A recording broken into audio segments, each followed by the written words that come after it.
The morning air at Naval Amphibious Base Coronado carried the sharp scent of gunpowder and sweat. Inside the kill house, darkness pressed against concrete walls like a living thing.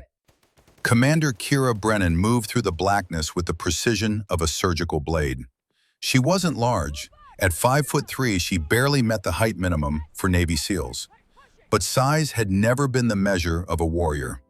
Her auburn hair was pulled tight against her skull. Her pale green eyes swept the darkness with mechanical efficiency. Every muscle in her compact frame coiled with controlled violence. The training scenario unfolded in real time. Pop-up targets emerged from shadows. Kira's HK-416 barked twice. Center mass. The target dropped. She pivoted left, fluid as water. Another target, 2 rounds. Down. Her movements were a dancer's choreography written in gunsmoke and precision. Behind the observation glass, 20 BUD/S candidates watched in silence. Some leaned forward, absorbing every movement. Others stood with arms crossed, their skepticism worn like armor. A woman commander, still a novelty, still something many refused to accept.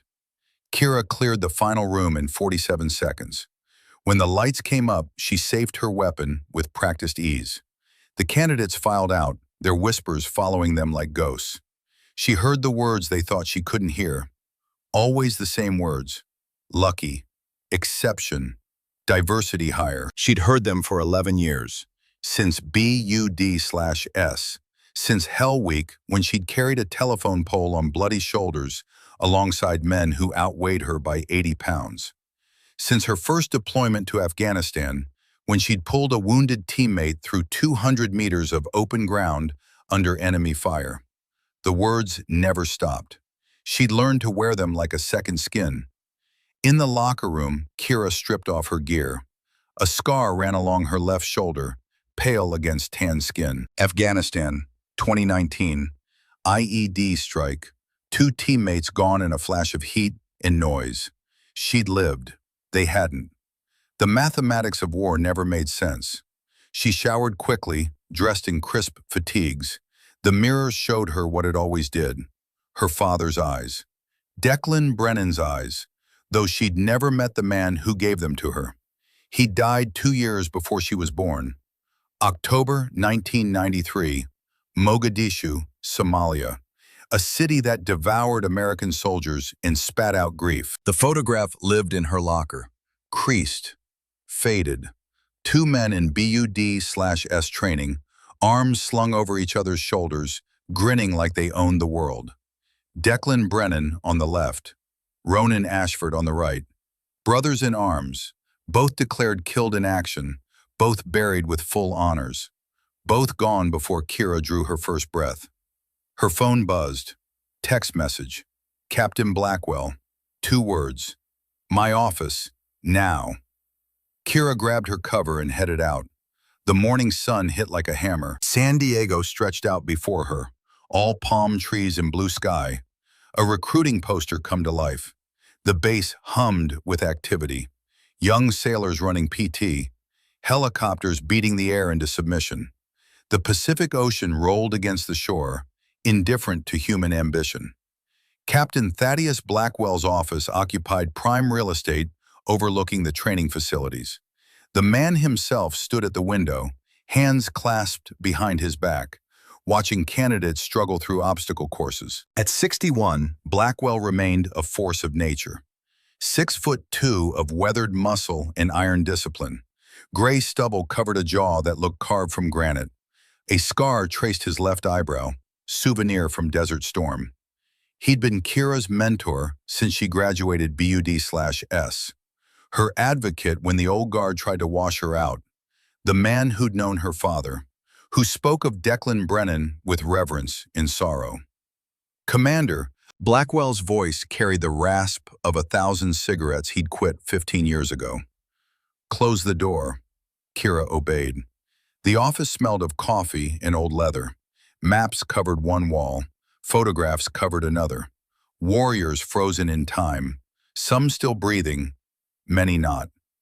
I need you to sit down for this one. That phrase never preceded good news. Kira remained standing. Blackwell turned from the window. His eyes, pale blue and hard as winter ice, studied her face. "We have a situation. Classified. Time-sensitive. Bad as it gets." He moved to his desk, tapped a keyboard. A monitor flickered to life. Satellite imagery. Overhead shots of a sprawling facility in the California desert. Naval Air Weapons Station, China Lake. 3 days ago, someone breached perimeter security, took out 6 guards, disabled surveillance, accessed a classified research facility.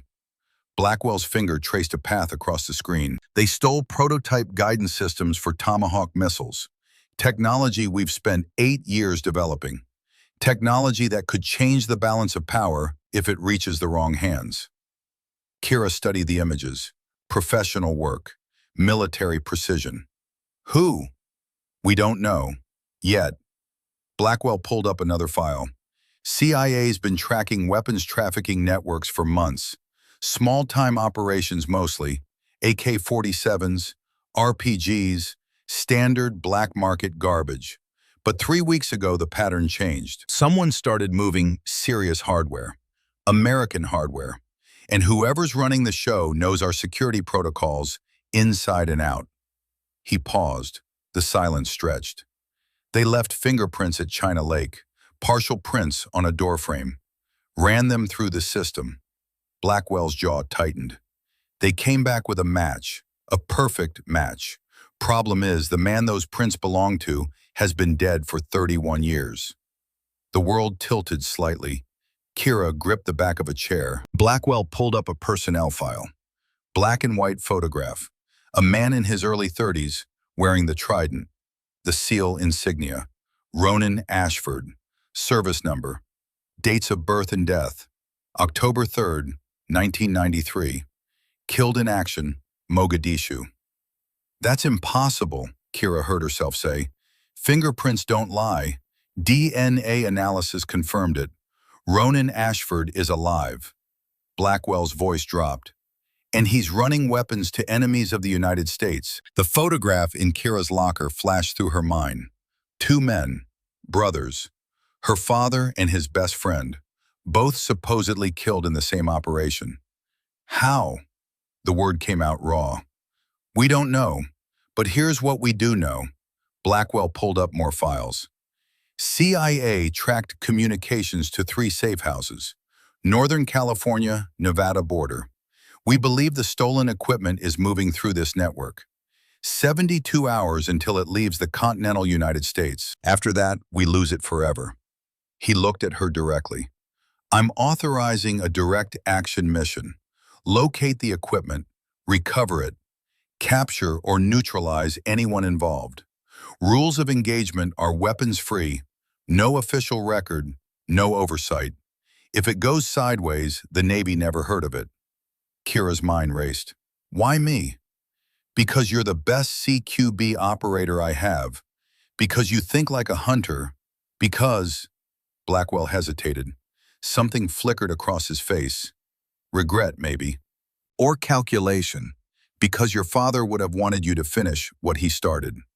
The words landed like a physical blow. Sir? Blackwell pulled up another file, classified, heavily redacted. October 1993. Your father and Ronan Ashford were part of a 6-man team, Black Operation, CIA-sponsored. Officially, it never happened. They were supposed to extract an intelligence asset from Mogadishu, high-value target with information about al-Qaeda operations in East Africa. He paused. The mission went bad. Someone leaked their position. Local warlords set an ambush. 4 men died in the initial contact. Your father and Ronan were captured. Witnesses reported both men executed. Bodies were never recovered. Declared KIA based on testimony from friendly forces who saw them taken. But Ronan wasn't executed. No, and if Ronan survived, Blackwell let the implication hang. My father might have survived too. Hope and rage twisted together in Kira's chest. I won't lie to you, Commander. It's possible, but 31 years of silence makes it unlikely. What's certain is that Ronan Ashford faked his death, disappeared, and is now betraying everything he swore to defend. Blackwell's eyes hardened. This mission is personal for you. I know that. I need to know if you can handle it, if you can stay professional. Every instinct screamed to say yes, to hunt down the man who might have answers about her father. But training ran deeper than instinct. I can do my job, sir. That's not what I asked. Kira met his gaze. I'll bring him in alive if possible, dead if necessary. Either way, the mission gets completed. You have my word. Blackwell studied her for a long moment, then nodded. Pick your team. Equipment authorization is unlimited. You leave at 2100 hours. Briefing packets on the secure server. Kira turned to leave. Commander, Blackwell's voice stopped her. Your father was the best man I ever served with. Whatever Ronan's become, whatever he's done, it doesn't change what Declan was. Remember that. Outside, the sun blazed. Kira walked across the compound, her mind already cataloging personnel. This mission needed specialists. People she trusted absolutely. People who wouldn't hesitate when bullets started flying. Her team assembled in the secure briefing room by 1400 hours. Lieutenant Garrett Hawthorne stood 6'1", all lean muscle and quiet competence. At 37, he'd spent 15 years perfecting the art of long-range killing. Dark hair cut high and tight, brown eyes that could spot a target at 1,000 meters. 3 deployments to Iraq, 4 to Afghanistan. A sniper who'd never missed when it mattered. Petty Officer First Class Dalton Fletcher was the team medic. 41 years old, blonde hair going gray at the temples. A scar ran down his neck from a knife fight in Fallujah. Former Army Ranger who'd switched to Navy SEALs because, as he put it, he preferred water to sand. Calm in chaos. The kind of man who could perform surgery while mortars fell. Petty Officer Second Class Brennan Sullivan, call sign Wraith, looked like he belonged in a computer lab more than a kill house. 30 years old, lean and wiry, with black hair and gray eyes that missed nothing. He wore glasses off-duty, contacts in the field.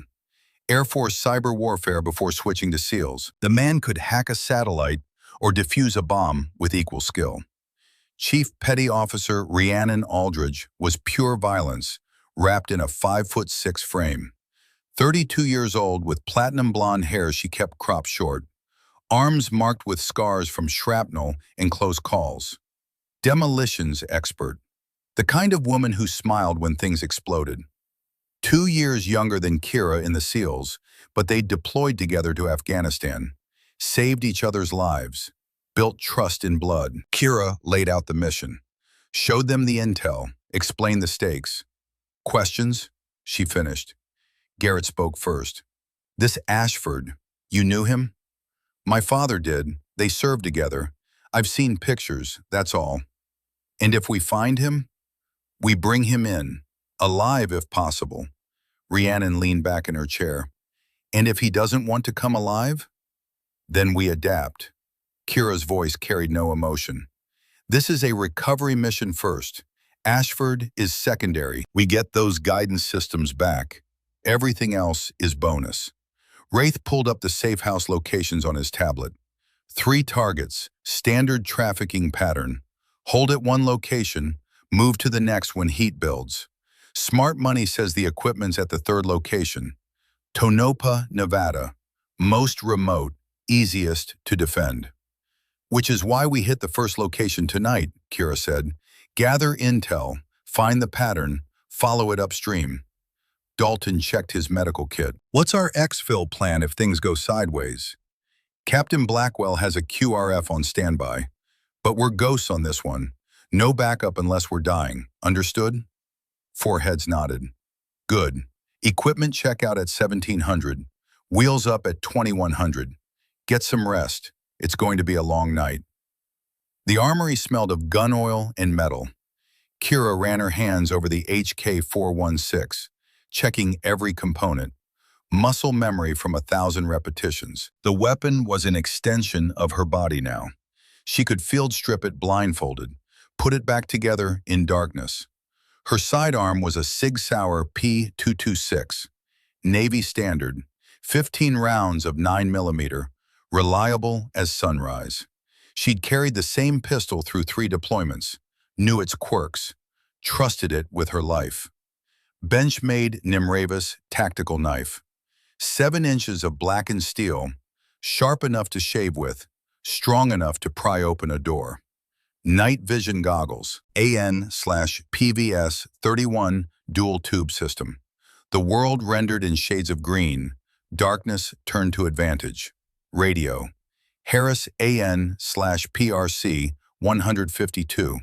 Encrypted, frequency hopping, the lifeline that kept teams connected in chaos. Body armor, plates rated to stop rifle rounds. Heavy, uncomfortable, necessary. Kira loaded magazines, checked each round, counted them without thinking. 30 rounds per rifle magazine, 15 per pistol. She carried 6 rifle mags, 4 pistol. 210 bullets between her and death. The briefing packet contains satellite imagery of the first target. Lone Pine, California. Small town in the Owens Valley. Population 3,000. The safe house was an abandoned motel on the northern edge. 2 stories, 12 rooms, parking lot overgrown with weeds. Wraith had pulled thermal satellite data, 4 heat signatures in room 8, standard guard rotation or criminal operation. Either way, it was their starting point. At 1900 hours, Kira found herself alone in the locker room. She opened her locker, took out the photograph, studied her father's face. Declan Brennan looked happy in the picture. Young. Immortal in the way young men always think they are. Before Somalia, before the ambush, before whatever happened in those final moments. She'd built her life around a ghost, joined the Navy to follow in his footsteps, endured BUD/S to prove she carried his strength, made SEAL to honor his memory, and now she was hunting his best friend. A man who might know the truth about how Declan Brennan really died. Her grandfather's voice echoed in memory. Seamus Brennan, old Navy gunner's mate, keeper of her father's legacy. He'd raised her after her mother died, taught her to shoot, taught her to fight, taught her that honor mattered more than breathing. Your father was a good man, Kira, he'd said 1,000 times. Remember that.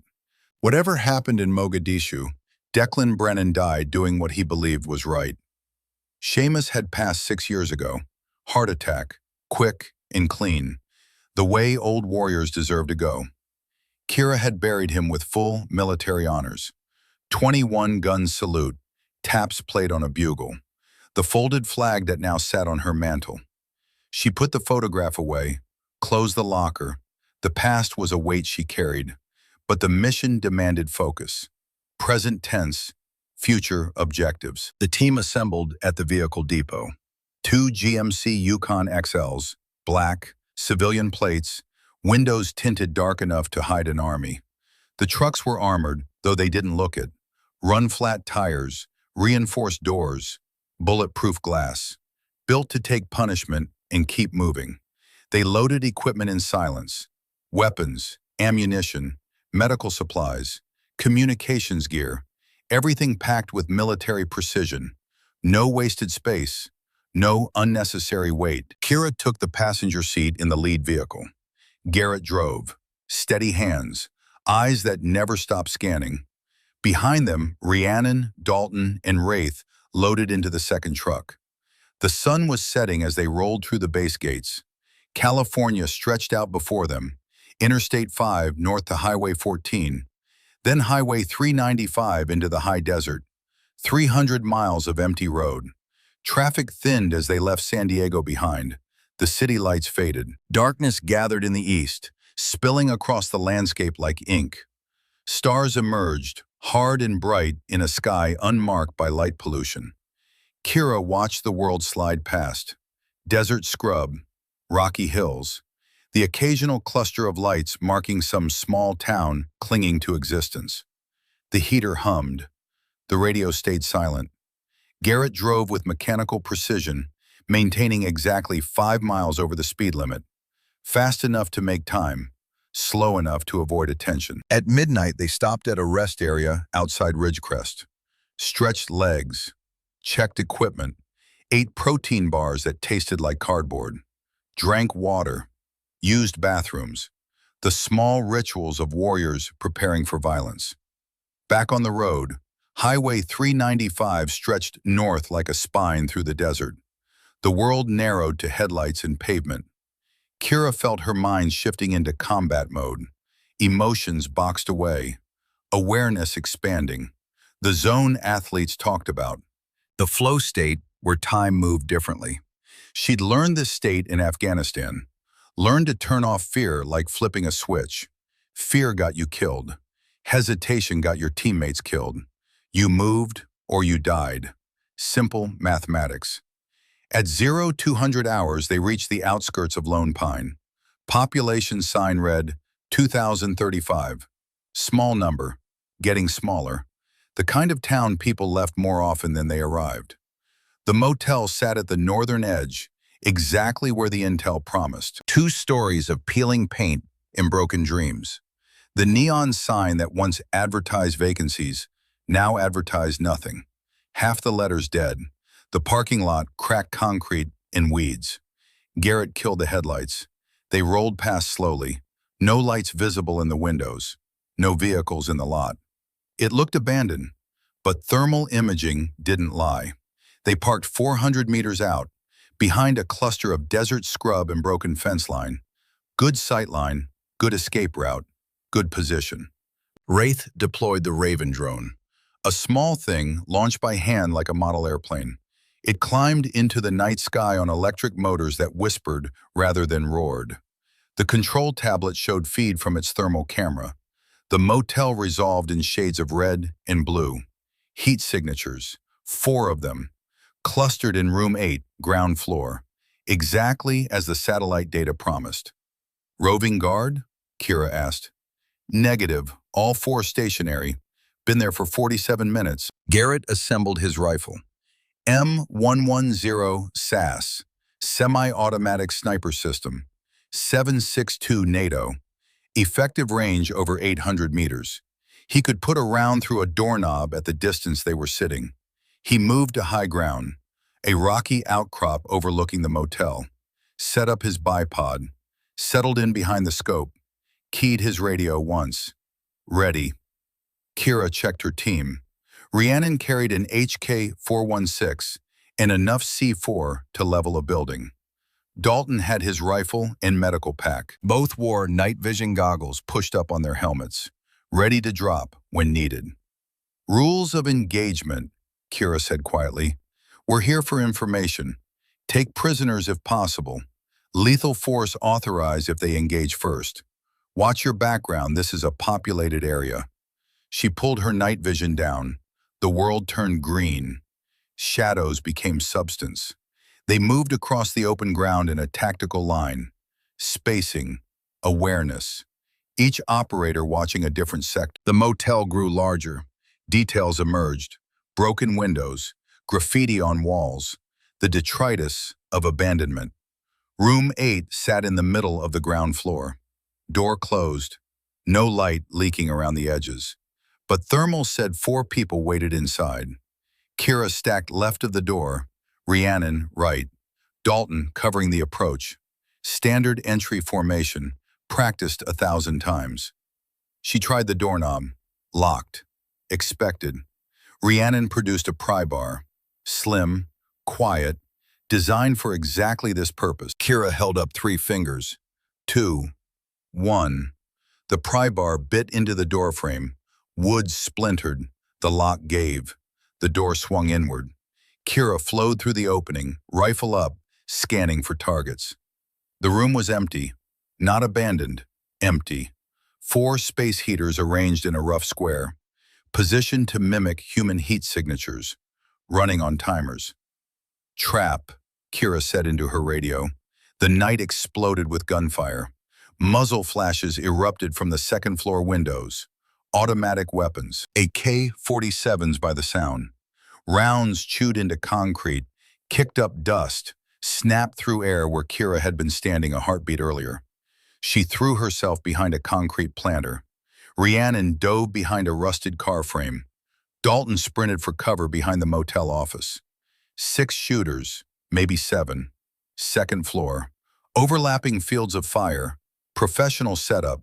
Prepared. Garrett's rifle spoke from the darkness. A single crack.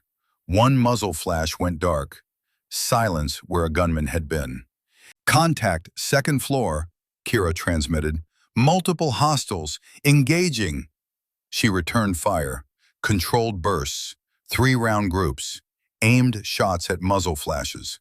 The HK-416 bucked against her shoulder. Brass ejected, glinting in moonlight. Rhiannon's rifle joined in. Suppressive fire. Keeping heads down.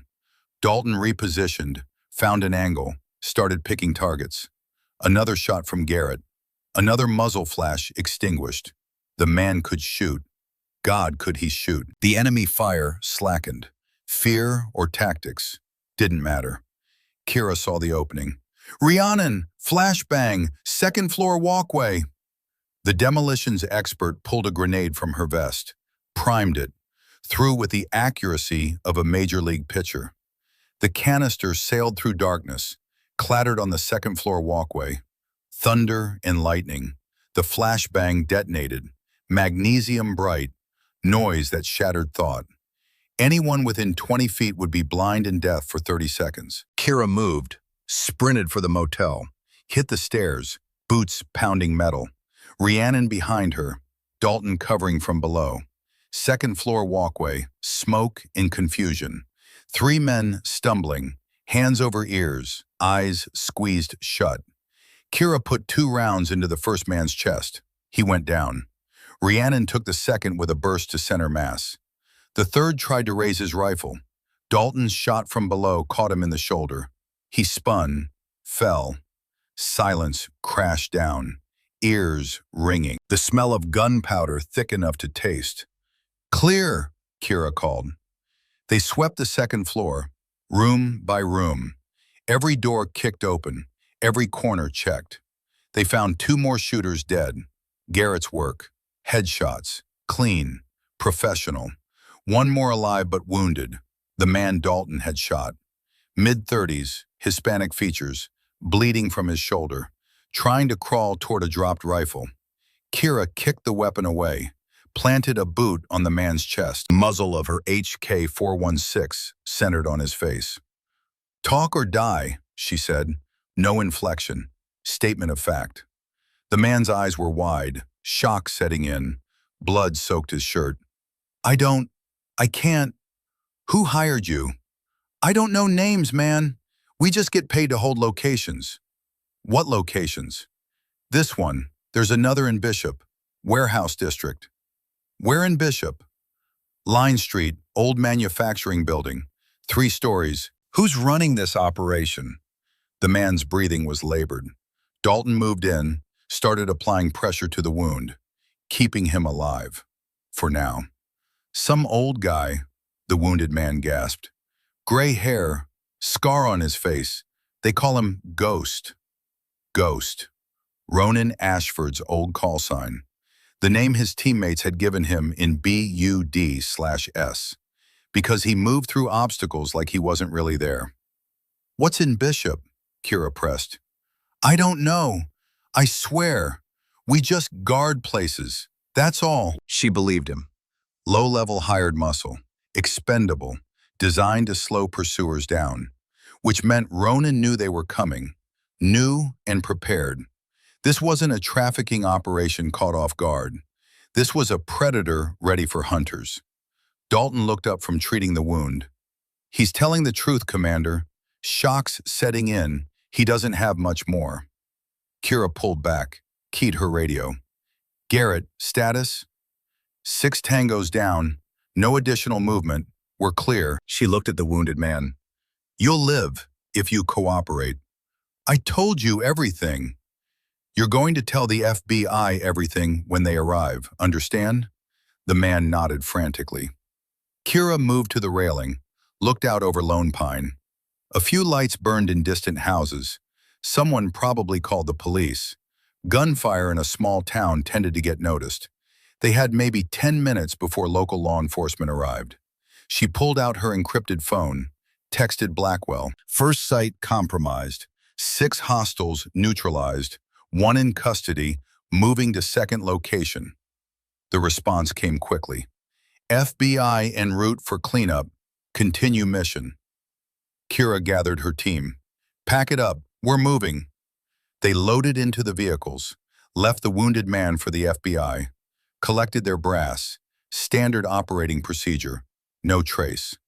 As they drove north on Highway 395, Kira watched the motel recede in the side mirror.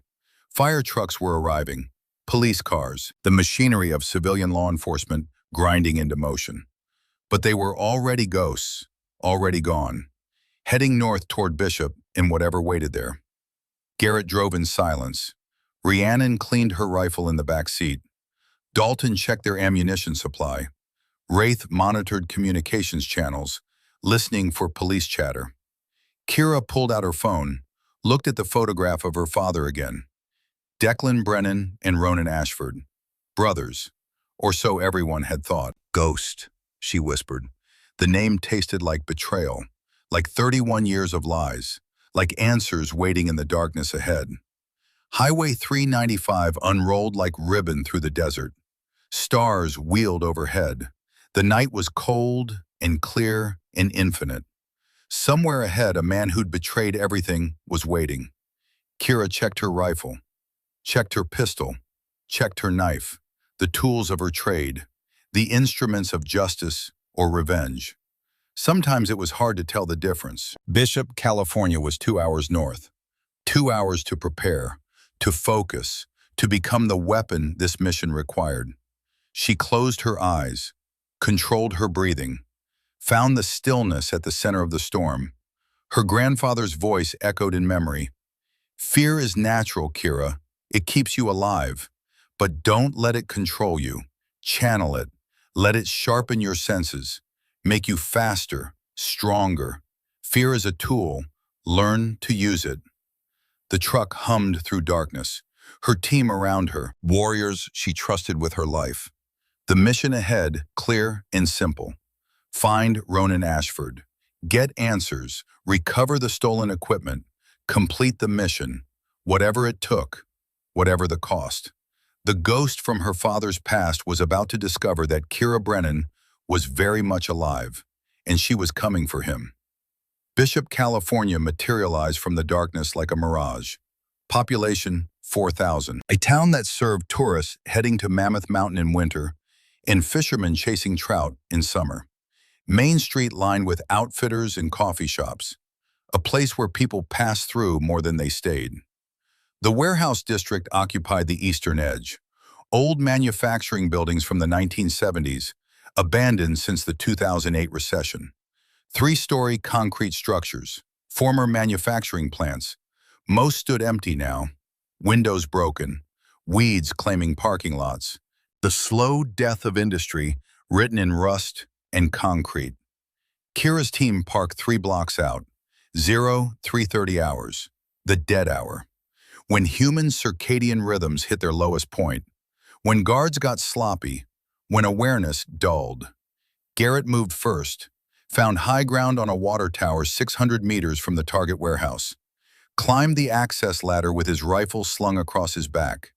At the top, he settled into position. Pulled the M110 from its case, extended the bipod, chambered around. Through his scope, the target resolved in perfect clarity. Loading docks on the south side, personnel entrance on the west, fire escape zigzagging up the north face. Windows intact but dark, no obvious security. He keyed his radio. Reaper in position. I have eyes on target. Wraith deployed the Raven drone from ground level. The small aircraft climbed into the pre-dawn darkness. Its thermal camera painted the warehouse in heat signatures. 14 signatures, Wraith reported. 4 on ground level. Looks like a patrol pattern. 10 on second floor. Clustered, maybe sleeping. No signatures on third floor. Kira studied the feed on her tablet. Basement? Checking. Wraith adjusted the drone's angle. Affirmative, one signature, basement level, southwest corner, stationary. One person alone in a basement, unusual. Either a prisoner or someone very confident in their security. Vehicles? Kira asked. Garrett's voice came through. Two black SUVs in the loading dock. One panel van, rear doors facing the building. Standard trafficking setup, quick loading, quick escape. Professional but not military. Criminals playing soldier. Kira reviewed the plan. They needed information. Needed to know where the stolen equipment was moving. Needed prisoners who could talk. A full assault would be loud.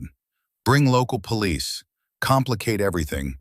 Better to go quiet, surgical. In and out before the enemy knew what hit them. New plan, she transmitted. Wraith, Rhiannon, you're on perimeter. I want those vehicles disabled. Quietly. No explosions yet. Dalton, you're with me. We go in through the loading dock. Garrett, you're our guardian angel. Anything moves outside that building, you drop it. Acknowledgements came back. 4 voices, 4 warriors. Rhiannon and Wraith moved toward the vehicles, shadows among shadows. They carried suppressed pistols and knives, tools for silent work. Kira and Dalton approached the loading dock from the south, stayed low, used abandoned equipment for cover, a forklift rusting into the ground, stacks of wooden pallets rotting into mulch, the detritus of commerce long dead. The loading dock door hung slightly open, 6 inches of gap, enough for rats, enough for infiltration. Kira pulled night vision down. Green world. She could see heat bloom from inside, the faint glow of bodies. Movement. 2 guards on ground level, both armed, AK-47s again, the weapon of choice for criminals worldwide. Reliable, simple, deadly. The guards weren't disciplined. One sat on a crate, scrolling through his phone. The other smoked a cigarette near the personnel door. Neither watched their sectors. Neither expected trouble. Mistakes that would cost them. Kira slipped through the gap. Dalton followed. They moved through darkness like water through cracks. Years of training, muscle memory, the ability to flow around obstacles without thought. The warehouse interior was vast. Open floor plan.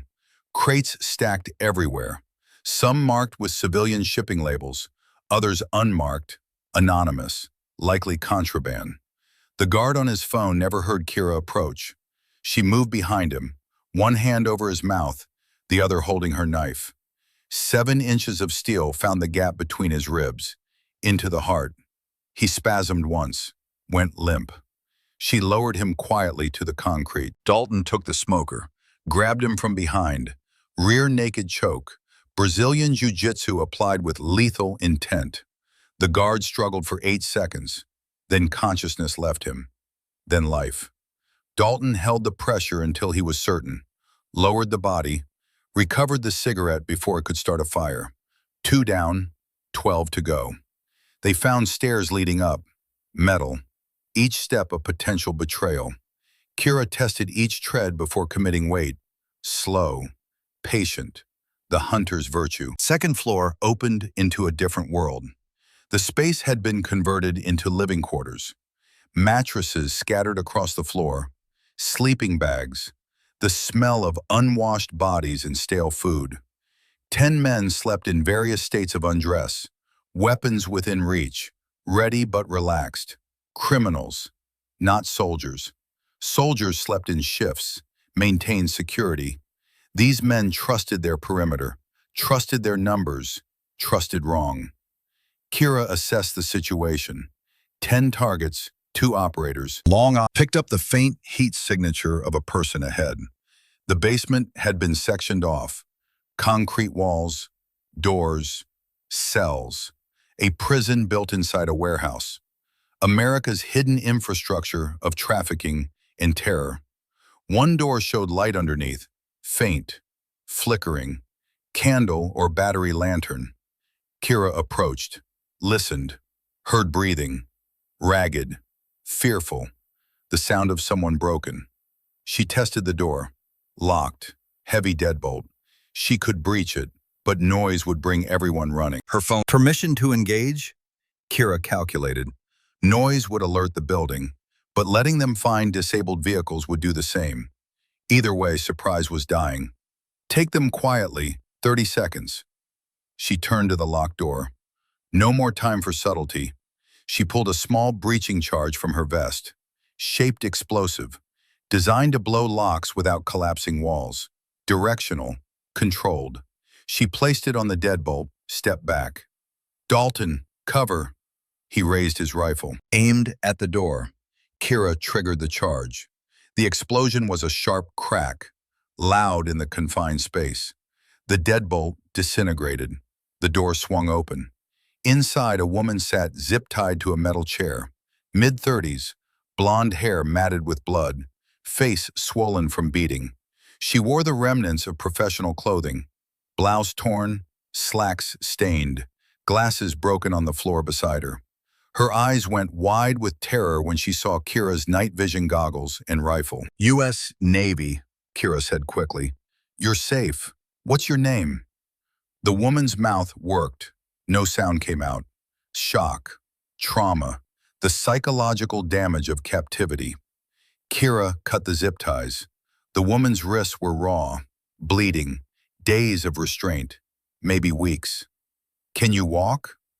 A nod, uncertain but present. What's your name? Kira repeated. Lydia. The word came out cracked, damaged vocal cords from screaming. Lydia Carver.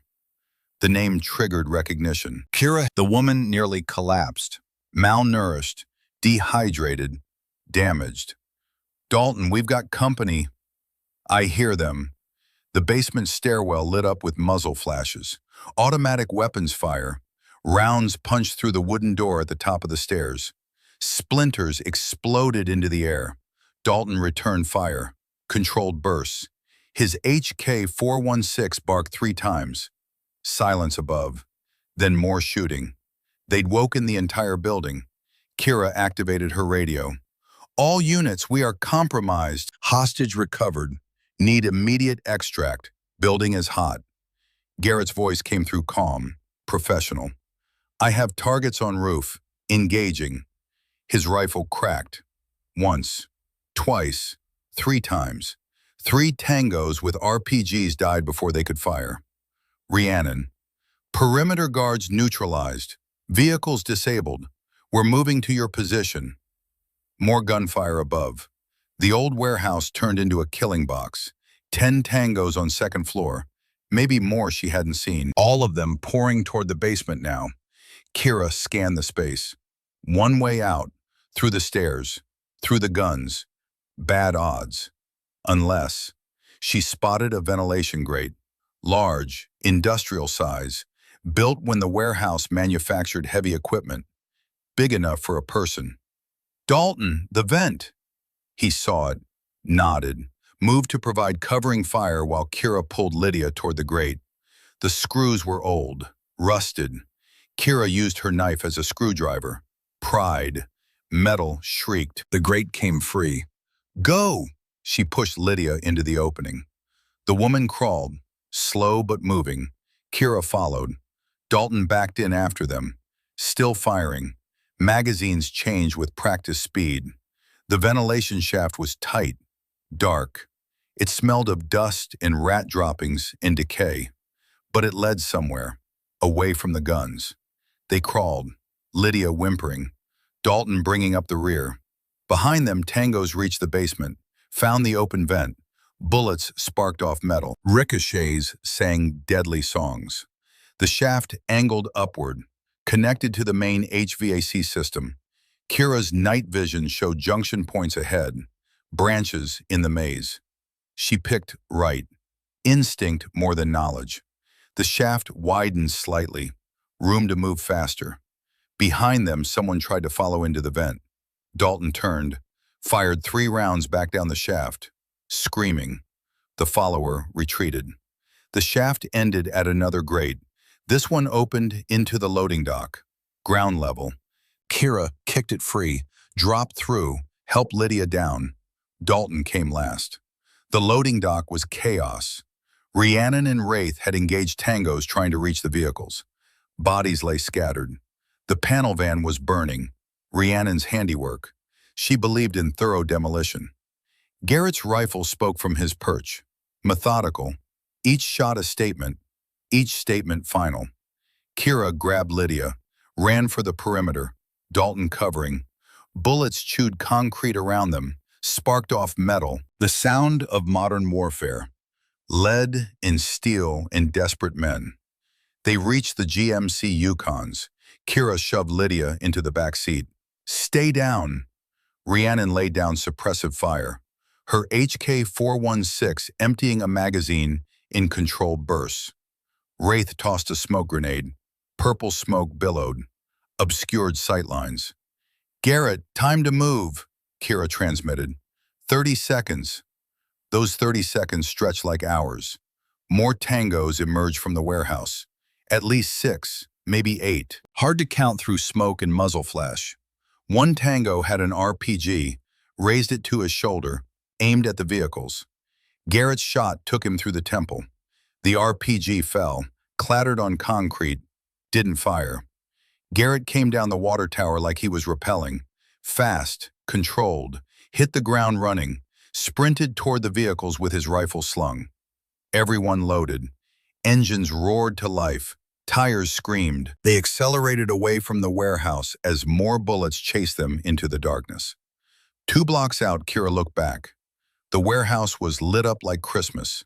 Muzzle flashes, fires, the panel van fully engulfed, sirens in the distance, police responding, fire department, the whole machinery of emergency response. But they were clear. Ghost again, disappearing into the network of small-town streets. Wraith navigated using GPS, took back roads, avoided main routes. Basic escape and evasion. They put 10 miles between themselves and Bishop before anyone spoke. Dalton was in the back with Lydia, checking her injuries, shining a penlight in her eyes, assessing. Mild concussion, he reported. Dehydration, malnutrition, some broken ribs. Nothing immediately life-threatening. She needs a hospital. No hospitals, Kira said. Not yet. We need information first. She turned in her seat, looked at Lydia. The woman was drinking water, small sips, trying not to vomit. Dr. Carver, I need you to focus. You said they moved the prototypes to Tonopah. When? 2 days ago, Wednesday. Today was Friday, 72 hours since the theft. Intel said they had 96 hours before equipment left the continental U.S.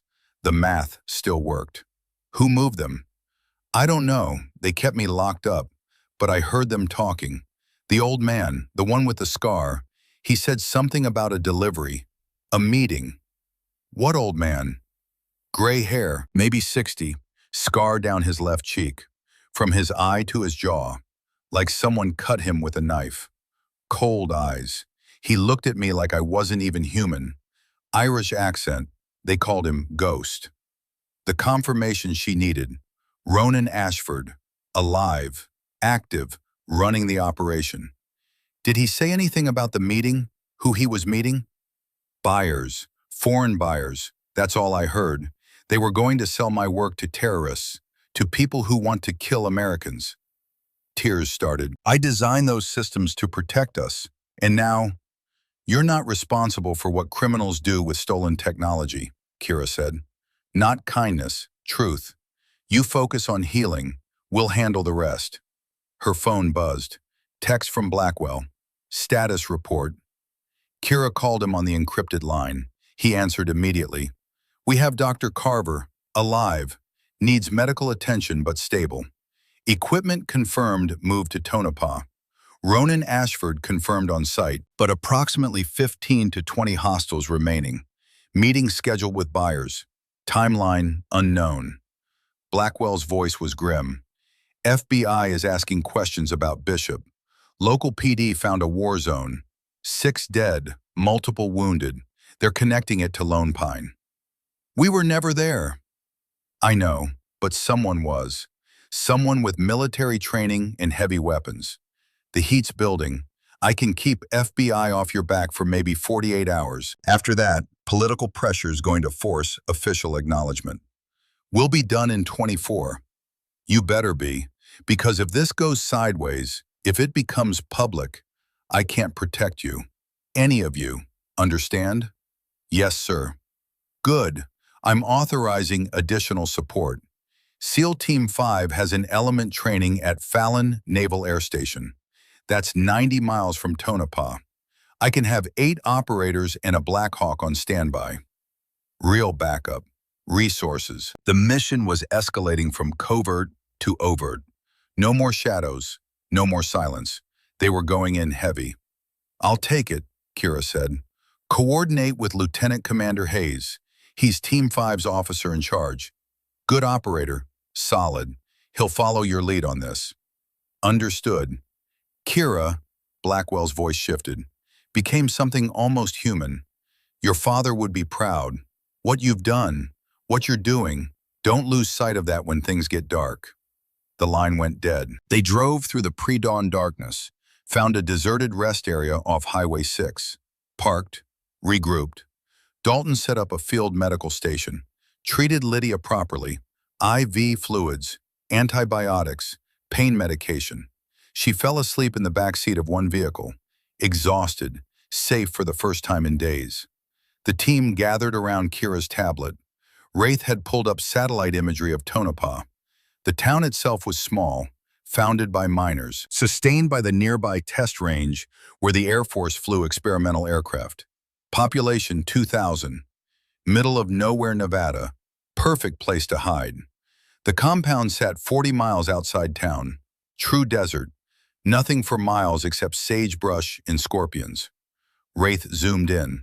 The satellite photos were recent, 48 hours old. 2-story main structure, he narrated, Spanish colonial style, probably built in the 20s or 30s. 3 outbuildings, one looks like a garage. One's a generator shed. Third is uncertain. Perimeter fence, 8 feet, chain link, guard towers at corners, professionally done. Garrett studied the imagery. Those aren't amateur security measures. Whoever owns this place has money and knows what they're doing. Sight lines? Kira asked. Limited. Desert's flat, but there's elevation changes. Arroyos, dry washes.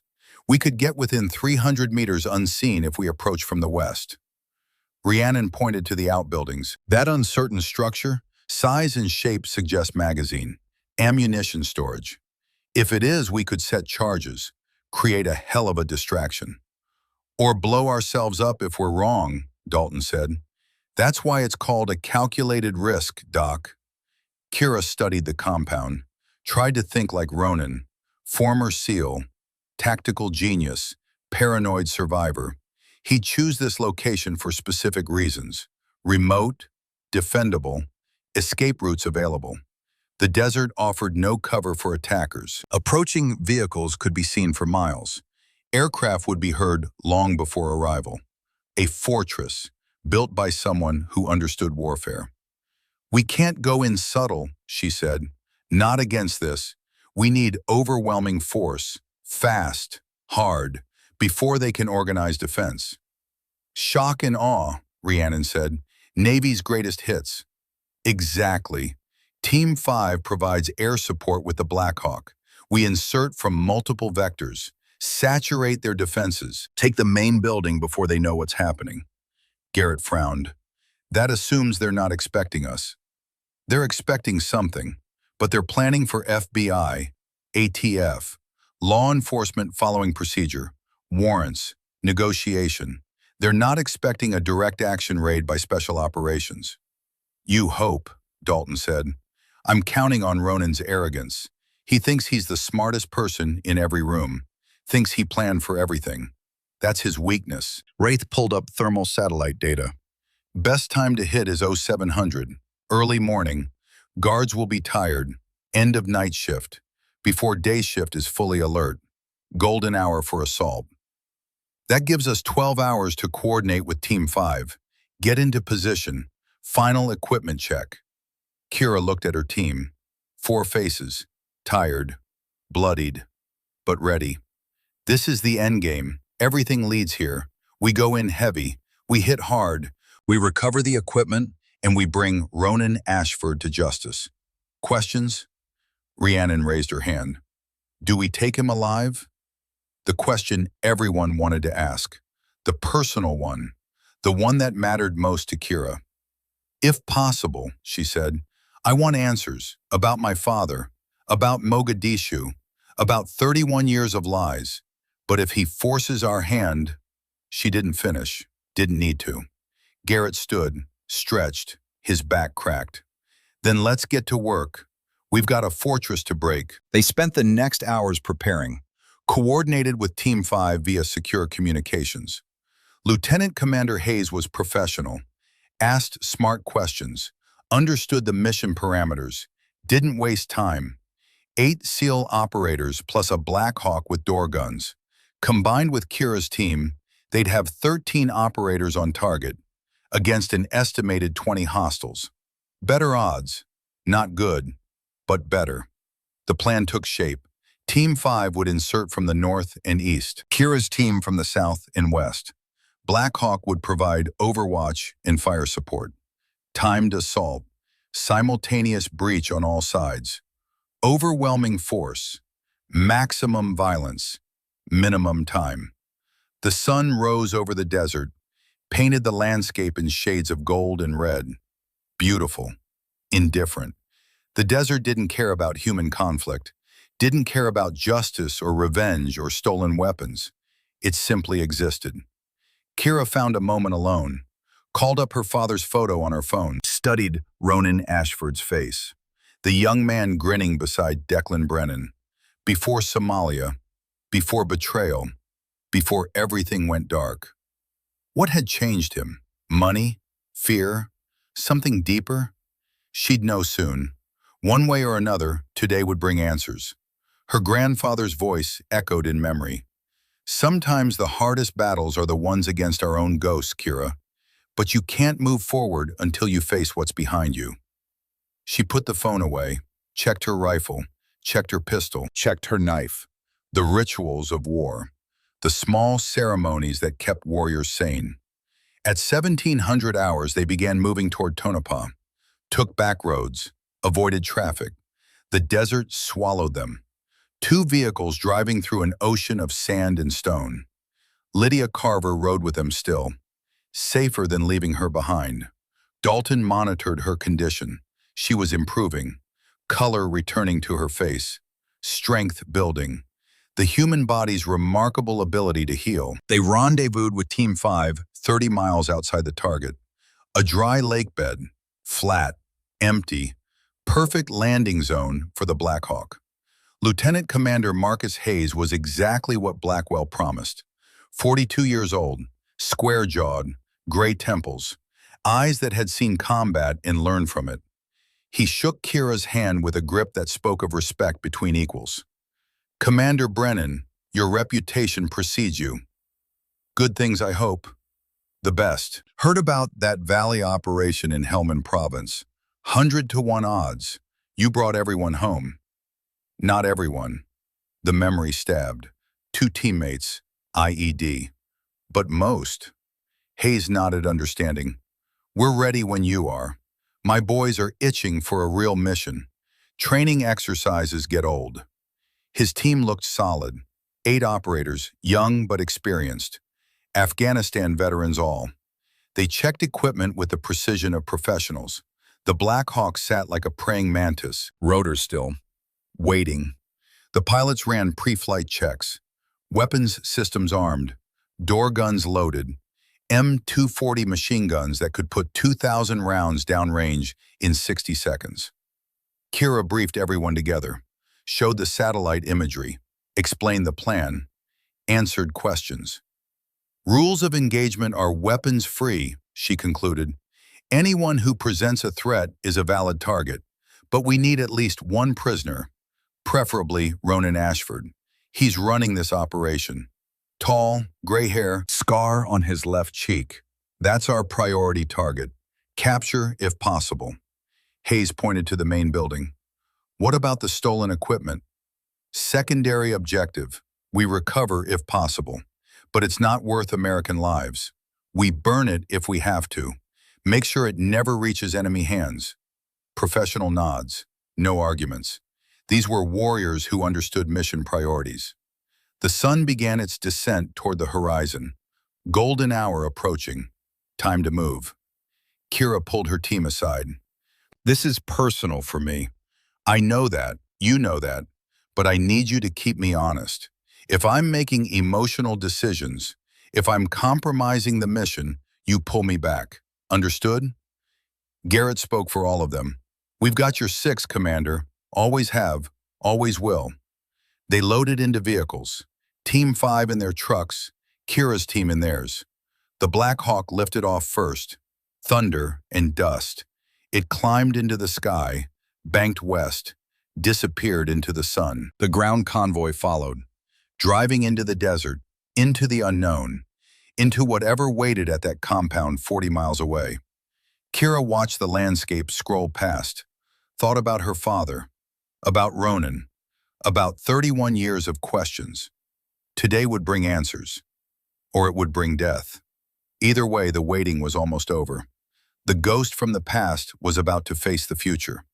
And Kira Brennan intended to make sure he didn't survive the meeting. The desert at dawn possessed a quality of light found nowhere else on Earth. Not harsh, not soft, something between. The sun broke over distant mountains and painted the landscape in shades of copper and blood. Long shadows stretched across sand like dark fingers reaching for something just beyond grasp.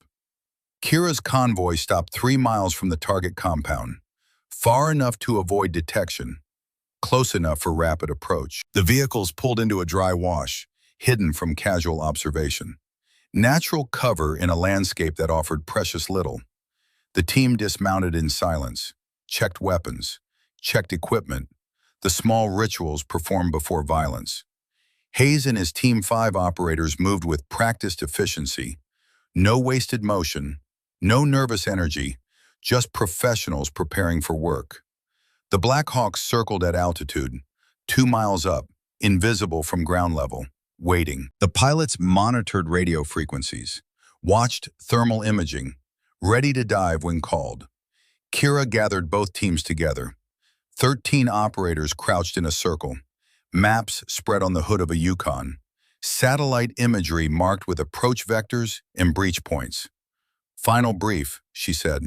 Team 5 takes north and east approaches. My team has south and west.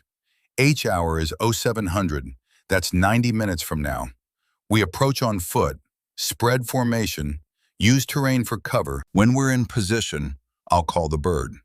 They make first contact with door guns. Suppressive fire. Create chaos. We breach during the confusion. Questions? One of Hayes' operators raised a hand. Young, maybe 25. What if they have RPGs, anti-aircraft? Then the bird pulls back and we go in without air support. But intelligence suggests they don't have heavy weapons. This is a trafficking operation, not a military installation. They've got small arms, maybe a few machine guns. Nothing that can touch a Black Hawk at altitude. Garrett spoke up. I'll take overwatch position on that ridge. He pointed to elevated ground 800 meters west of the compound. From there, I can cover 3 sides of the target. Anything moves, I can interdict. Good. Wraith, you're with Garrett. Bring your electronic warfare gear. I want their communications jammed when we hit. Wraith nodded, patted the pack containing his equipment. Nobody makes a phone call. Nobody calls for backup. They'll be isolated. Hayes checked his watch. Time to move, people. Spread out, stay low, and remember, noise discipline. Sound carries in the desert. The teams separated, moved into the wasteland. 13 shapes fading into landscape. Ghosts themselves now. Hunting ghosts. Kira led her element south. Dalton and Rhiannon followed at interval. They used the terrain, followed arroyos, stayed below sightlines. The desert looked flat from a distance. Up close, it revealed itself as a complex maze of elevation changes. Washes carved by water that fell maybe twice a year. Rocky outcrops, hardy vegetation clinging to existence. The compound grew larger as they approached. Details emerged. The main house was indeed Spanish colonial. White stucco walls, red tile roof, arched windows. It looked like something from a California vineyard, incongruous in the Nevada wasteland. The outbuildings matched Wraith's description. Garage, generator shed, the third structure with its uncertain purpose. Chain-link fence surrounded everything. Guard towers at 3 corners. Professional security. Money and expertise combined. Movement visible now.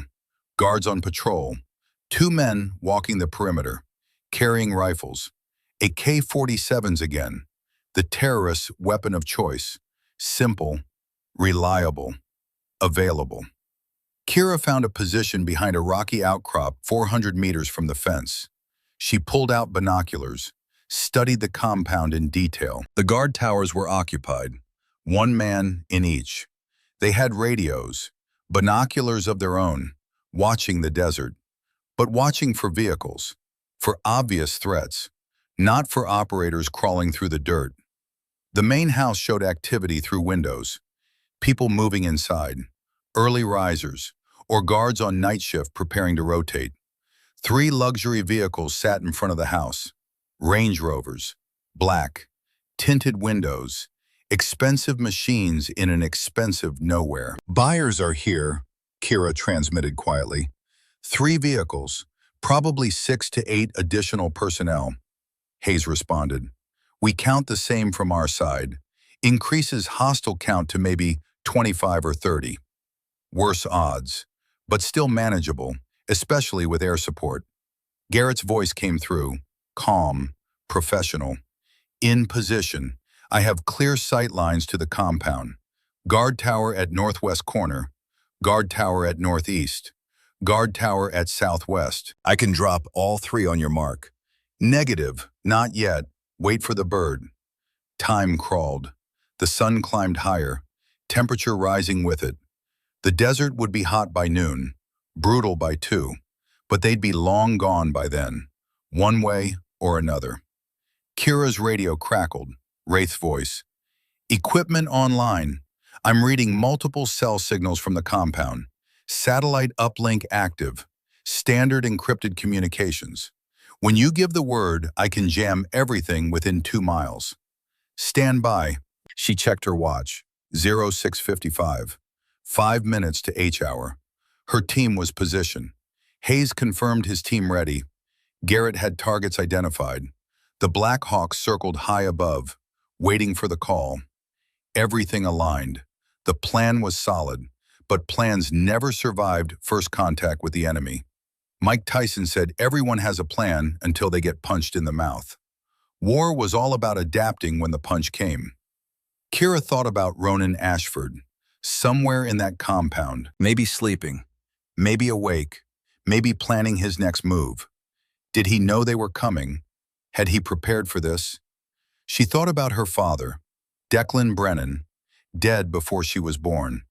A hole in her life shaped like a man she'd never met. Every choice she'd made led back to him. Joining the Navy, becoming a SEAL, this mission. All of it in an attempt to connect with someone who existed only in photographs and stories. And now she was about to confront the man who might have killed him. The man who'd pretended to die alongside him. 31 years of lies about to be ripped open. Her hands were steady on her rifle.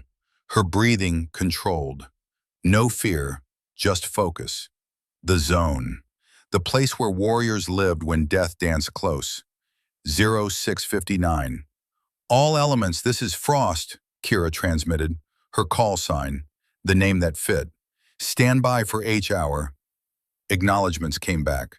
4 teams, 13 voices, 1 mission. 0700.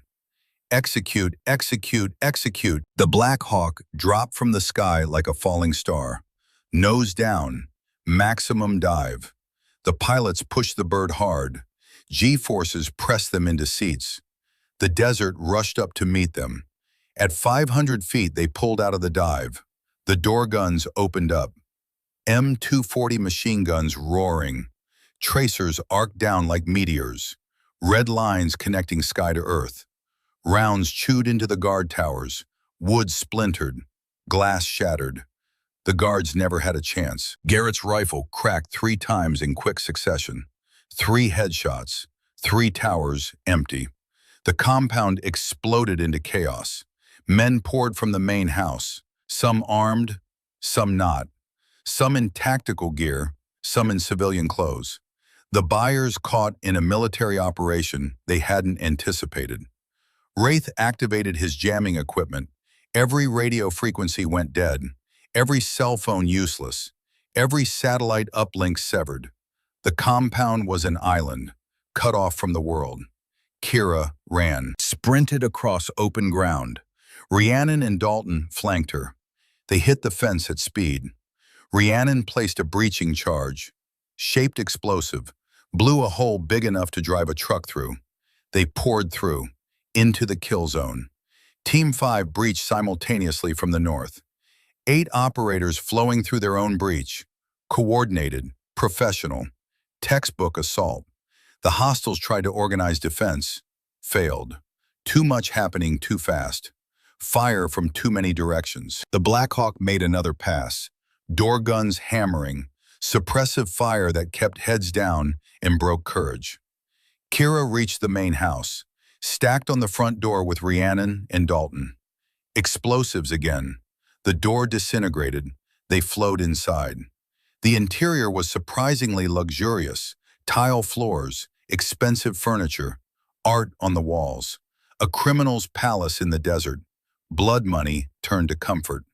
4 hostiles in the main room, scrambling for weapons. Too slow. Kira dropped 2 with controlled pairs. Center mass. Rhiannon took the 3rd. Dalton the 4th. 6 seconds. 4 bodies. They cleared rooms systematically. Living room, kitchen, dining room. Each space swept. Each corner checked. 2 more hostiles found and neutralized. No prisoners yet. Everyone fought. Everyone died. Team 5's gunfire echoed from the other side of the house. Shouts, explosions. The sound of modern warfare compressed into a residential space. Kira found stairs, leading up. 2nd floor would be bedrooms, offices, command center, where Ronan would be. She took the stairs fast, rifle up, eyes scanning. The landing opened into a hallway. 4 doors, all closed, potential threats behind each. She breached the first. Empty bedroom, unmade bed, clothing scattered. Someone fled in a hurry. 2nd door, bathroom, clear. 3rd door, she kicked it open, dropped to a knee. Dalton flowed in high. Office, desk, computer, filing cabinets, and 2 men. One was Middle Eastern, 40s, expensive suit, probably a buyer. He threw his hands up, no weapon, screaming in Arabic. The other man was gray-haired, tall. A scar traced his left cheek from eye to jaw. Ronan Ashford. Time slowed. The moment stretched. Kira's rifle centered on his chest. 30 years of questions. 30 years of wondering. And here he stood. Real. Solid. The ghost made flesh. He smiled. Actually smiled. Kira Brennan, you look just like him. Declan, your father. His voice carried traces of Irish accent. Belfast. Old wounds and old words. Same eyes, same stubborn set to the jaw. On the ground, now. Kira's voice was ice. Ronan's eyes flashed. You don't understand what you're doing. I understand perfectly. Kira's finger tightened on the trigger. Ronan moved, fast. Decades of training overriding age. His hands shot out, grabbed Kira's throat. Shut up, bitch. You should have. He never finished the sentence. Second one. Kira's left hand trapped his wrist. Krav Maga wrist lock. Twisted. Second 2. Her right elbow drove into his solar plexus. Air exploded from his lungs. Second 3. Knee to his groin. He doubled over. Second 4. She released his wrist, grabbed his head with both hands. Second 5. Knee strike to face. Cartilage crunched. Second 6, he stumbled back. She swept his legs. Second 7, he hit the floor. Hard. Second 8, she mounted him. Forearm across his throat. Second 9, pressure. Cutting off blood flow. Second 10, his eyes rolled back. Unconscious. Dalton rushed in, rifle up. "Commander!" Kira stood, breathing hard. "Secure him." 10 seconds. That's all it took to destroy a ghost. Dalton zip-tied Ronan's wrists, secured his ankles. The Middle Eastern man got the same treatment. Both prisoners, both alive. Kira's radio crackled. "Hayes. Compound secure. We have 8 hostiles KIA, 4 prisoners. Northeast outbuilding contained the stolen equipment. All prototypes accounted for. Copy. Packages secure. We're coming down." But Kira didn't move immediately. She stood over Ronan Ashford, stared down at the man who'd haunted her entire life, the man who might have answers about her father. He stirred, consciousness returning, blinked, focused on her face. "My father," she said quietly. "Mogadishu, what really happened?" Ronan coughed, tasted blood, those cold eyes. Calculating even in defeat. "That's a long story, lass. I've got time." "No, you don't. You think this is over? You think I'm the end?" He laughed, bitter, hard. "I'm middle management, a facilitator. There are bigger fish, much bigger." "The broker." His eyes widened slightly, surprise. "You know about that?" "I know someone's running you, someone with access to military logistics, someone who can move equipment through the system." "Smart girl. Declan would be proud." "Stop talking about my father like you knew him." "But I did know him. Better than anyone. We were brothers. Before," he paused, "before Somalia changed everything." "You killed him." "No." The word was flat, certain. "I didn't kill Declan Brennan, but I know who did." The statement hung in the air. Kira's finger rested on her trigger, pressure building. It would be so easy. Squeeze. End him. End the questions. But she needed answers more than revenge. "Talk." Ronan shifted against his restraints, uncomfortable on the tile floor. "Mogadishu, October 1993. We were running a CIA black op, extraction of a warlord willing to turn informant. High-value target, the kind of intelligence that could save hundreds of American lives. We had a 6-man team. Should have been simple. Get in, get the package, get out." He paused, remembering. "But someone sold us out. Someone leaked our position, our approach, our extraction route, everything. The warlords were waiting. They hit us hard. 4 men died in the first 30 seconds. Declan and I were captured." Kira's jaw tightened. "And?" "They separated us. I never saw your father again. I heard screaming, heard gunfire, then silence. I was told he was executed. I believed it. I had no reason not to." "But you survived. You escaped." "I was ransomed. CIA paid $200,000 to get me back. But there was a condition. I had to be declared KIA, dead. No record, no questions. The operation was blown. The agency wanted to bury it, pretend it never happened. So they killed me on paper, gave me a new identity, a new life. And you took it, took the money and ran." Ronan's smile was cold. "What was I supposed to do? Go back to the Navy? Tell them the CIA faked my death? I'd have spent the rest of my life in a legal nightmare. Courts-martial, investigations, congressional hearings. They would have destroyed me to protect themselves. So you became a criminal instead." "I became a businessman, using skills the government taught me, applying them in the private sector. If that makes me a criminal, then half of Washington belongs in prison with me." Dalton stepped forward. "Commander, we need to move. The longer we stay, the more exposed we are." He was right, but Kira wasn't done. "You said you know who killed my father. Who?" "Not who, What? The agency, CIA. Someone high up ordered that leak, wanted our team dead, granted the operation to fail. I spent years trying to find out who. Never could. Too many layers, too much secrecy. But I know it came from inside, from our own side.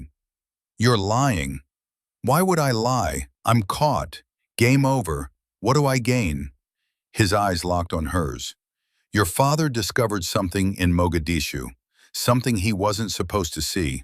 Some connection between American intelligence and the warlords we were supposed to be fighting. He wanted to report it, go public. That's what got him killed. The words hit like physical blows. Kira's world tilted. Everything she believed, everything she'd been told, all of it built on lies. What did he discover? I don't know the details. He tried to tell me. I wouldn't listen. I was focused on the mission, on following orders. I thought he was being paranoid. I was wrong, and it cost him his life. Footsteps on the stairs. Hayes appeared. Commander, we need to exfil. Local law enforcement will be responding to the gunfire. We've got maybe 20 minutes. Kira nodded, grabbed Ronan by the zip ties, hauled him to his feet. You're coming with us. You're going to tell everything you know to naval intelligence. Every detail, every name, every operation. And if I refuse, then you go to Leavenworth for the rest of your life. Solitary confinement, no parole, no deals, just concrete and silence until you die. Ronan considered. I'll talk, but not to naval intelligence, to someone higher, someone who can actually do something with the information. You don't get to make demands. Actually, I do, because what I know is worth more than some stolen weapons. What I know could bring down people you can't imagine. Cabinet level, maybe higher. You want justice for Declan? Help me bring down the people who killed him. Kira wanted to argue, wanted to throw him in a cell and lose the key. But he was right. If what he said was true, if the conspiracy went that high, then she needed leverage, needed proof, needed him. We'll discuss this later. Move. They brought the prisoners downstairs. Team 5 had secured the compound. The stolen equipment was being loaded into vehicles. Prototypes worth millions. Technology that could shift the balance of power. Now recovered. Mission accomplished. The bodies were another matter. 14 hostiles dead. The compound looked like a war zone. Blood on expensive tile. Bullet holes in designer walls.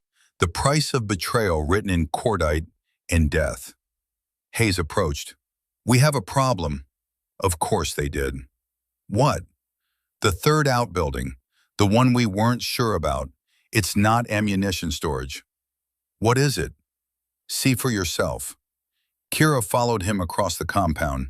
The building was concrete, reinforced. No windows. Heavy door. It looked like a bunker. Hayes pulled the door open. Inside was an office. But not a criminal's office. A military command center. Banks of computers. Satellite uplinks. Secure communications equipment. Maps on the walls. Operations boards. Personnel rosters. And photographs. Dozens of them. Pinned to a corkboard. American military installations. Naval bases. Air Force stations. Army depots. Each marked with notes. Security assessments. Guard rotations. Vulnerability analyses. This is a planning center, Kira said quietly, for multiple operations. Hayes pointed to a map of the United States. Red pins marked locations. 20, maybe 30. Each of those is a target, a potential theft, or worse. Kira moved to the computer. It was still running. Someone had been working when the assault began. She scrolled through files. Her blood went cold. Operation names, dates, locations. This wasn't just weapons trafficking. This was systematic theft of American military technology.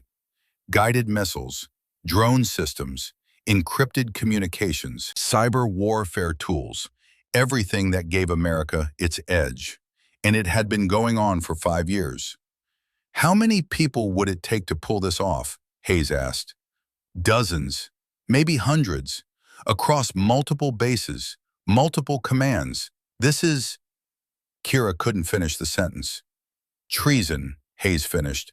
Organized treason on a massive scale. A voice from the doorway. Now you begin to understand. Ronan Ashford stood there. Dalton held his arm. But the older man's expression had changed. Less prisoner, more something else. I told you I was middle management, Ronan said. This operation is bigger than you can imagine. And the person running it? They're still out there, still operating, still stealing. You got me. Congratulations. But the head of the snake is still attached. Who? Kira demanded. I never met them, never saw their face. All communication was digital, encrypted, routed through so many servers I couldn't trace it. They called themselves the broker. That's all I know. Wraith appeared in the doorway. His face was pale. Commander, you need to hear this. He held up his electronic warfare tablet. I've been monitoring communications. The jamming is blocking outgoing signals, but I can still receive. There's encrypted traffic on a military frequency. Someone's transmitting from inside our operational area. How close? Within 5 miles, maybe less. The signal's strong. Kira's mind raced. Could be the Black Hawk. Negative. Different encryption protocol. This is SEAL team command frequency. But it's not Hayes. It's not your team. It's someone else. A cold certainty settled over Kira. Wraith, can you decrypt it? Working on it. His fingers flew over the keyboard. It's... Okay, I'm in. Pulling the transmission. A voice emerged from the speaker. Male, older, calm, professional. Compound is compromised. Teams have recovered the package. Brennan is in command. She's effective. More effective than anticipated. Recommend immediate extraction and sanitization protocols. Authorization code Sierra Victor 79er. Repeat, authorization Sierra Victor 79er. Kira knew that voice, had heard it thousands of times, in briefings, in training, in quiet moments of mentorship. Captain Thaddeus Blackwell, the man who'd sent her on this mission, the man who'd known her father, the man she trusted absolutely. No, she whispered. But the transmission continued. Ashford is expendable. If he talks, deny everything. Blame deceased personnel. I'll be in position to assume command of investigation. Can bury any connections. Broker protocol remains intact. The broker. Blackwell was the broker. The revelation hit like a shockwave. Everything inverted. Every truth became a lie. Every certainty crumbled. Hayes looked at Kira. Commander? She couldn't speak, couldn't process. The man who'd been her mentor, her advocate, her connection to her father. He'd been running this operation all along, and he'd sent her to clean up his loose ends. Ronan laughed, bitter, knowing. Now you see, now you understand. This goes all the way to the top. Your chain of command is compromised. Everyone you trust is suspect. Welcome to the real war, Kira. The one fought in shadows by people wearing American flags. Kira's hands shook. Rage, betrayal, confusion. Everything mixed into toxic cocktail. How long have you known? About Blackwell? 6 months. He contacted me through intermediaries, offered me a partnership, said he'd been running operations since before retirement, needed someone with tactical experience, someone who could move in criminal circles, someone who was already dead on paper. And you agreed. I needed the money, needed the protection, but I also needed leverage, so I kept records, documented everything, names, dates, transactions, insurance policy, hidden, encrypted. If anything happened to me, it goes public automatically. Where? That information buys my freedom. Kira's rifle came up, centered on his chest. Where? Dalton stepped between them. Commander, we need him. If Blackwell is the broker, we need proof. We need evidence. Killing Ashford destroys our case. He was right. Kira knew he was right, but every instinct screamed to pull the trigger, to end this, to punish someone for the lies. Her radio crackled. Different frequency, Blackwell's voice, speaking to her now. Commander Brennan, this is Ironside, respond. She keyed the mic, kept her voice steady, professional. This is Frost, go ahead. Mission status? Compound secure, equipment recovered, multiple hostiles neutralized. We have prisoners including Ronan Ashford. Excellent work. I'm inbound with NCIS for prisoner transfer. ETA 20 minutes. Secure the site and await my arrival. The transmission ended. Hayes looked at Kira. What do we do? 20 minutes. Blackwell was coming with NCIS agents. Official channels. He'd take the prisoners, take the equipment, take the evidence, and bury everything, including Kira and her team if necessary. He's coming to clean up, she said, to tie off loose ends. We're witnesses. We know too much. Garrett's voice came through, calm, steady. Commander, I have eyes on incoming aircraft, 2 Black Hawks, military markings, landing 3 miles north. Personnel deploying, not NCIS, a hit squad. Blackwell bringing overwhelming force to eliminate everyone. Kira had maybe 15 minutes. 15 minutes to save her team, save the evidence, save any hope of justice. She turned to Ronan. Your insurance policy, where is it? Safe deposit box, First National Bank, Reno, Nevada. Box number 4471. The key is hidden at my apartment in San Diego.